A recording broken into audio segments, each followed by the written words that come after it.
অশিক্ষিত বলে কটাক্ষ, রেজাল্ট দেখিয়ে জবাব দিলেন অভিনেত্রী। একটা সময় ভারতের বাংলা টেলিভিশন চ্যানেলগুলোতে কিছু ধারাবাহিক দেখানো হতো, যার অনেকগুলো দিনে দিনে জনপ্রিয় হয়ে ওঠে। সেই সময়টাতে রিলস, ইনস্টাগ্রাম নয়, বরং এসব টেলিভিশন সিরিয়ালই ছিল বাঙালি তরুণীদের অন্যতম আকর্ষণ। সেখান থেকে দর্শকের প্রিয় মুখে পরিণত হন ওপার বাংলার অনেক অভিনয়শিল্পীরাই, তাদের একজন অভিনেত্রী মধুবনী গোস্বামী। কিন্তু অন্যান্য তারকাদের মতো তাকেও পড়তে হয়েছে কটাক্ষের মুখে, তাই নিন্দুকদের জবাব দিতে এই অভিনেত্রী নিলেন এক কড়া পদক্ষেপ। যদিও পর্দা থেকে অনেকদিন ধরেই বাইরে রয়েছেন একসময়ের নন্দিত এই অভিনয়শিল্পী, তবে লাইমলাইটে রয়েছেন সামাজিক মাধ্যমের হাত ধরে। নিয়মিত রয়েছেন ব্লগিংয়ে, তার রয়েছে বেশ ভক্ত অনুরাগীও।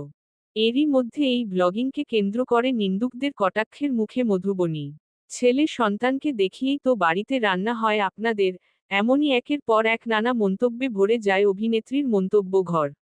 শুধু তাই নয়, ব্লগও করেই খেতে হবে, অশিক্ষিত, আর কোনো যোগ্যতা নেই, এমন মন্তব্য আসে বলে অভিযোগ অভিনেত্রীর।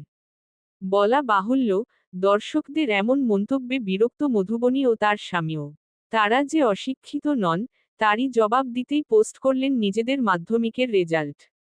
তাতে দেখা যায়, মাধ্যমিকে ভালো নম্বর পেয়েই পাশ করেছিলেন দুজনে।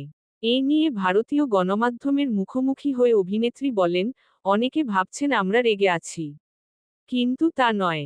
কিছু কিছু মানুষ এমন জঘন্য মন্তব্য করেন, তাদের চুপ করানোর জন্য এই পোস্ট করেছি। উল্লেখ্য, 14 বছর আগে ভালোবাসা.com সিরিয়ালে ওম এবং তোরা ভালোবাসার কাহিনী মানুষের মন জয় করে নিয়েছিল অল্প কয়েকদিনের মধ্যেই। কিন্তু সেই ভালোবাসার কাহিনী তাদের বাস্তব জীবনেও পরিণয়ে ঘটে। এই দুই প্রধান চরিত্রে অভিনয় করেছিলেন মধুবনী গোস্বামী এবং রাজা গোস্বামী। তারা এখন সংসার করছেন, রয়েছে তাদের এক সন্তান।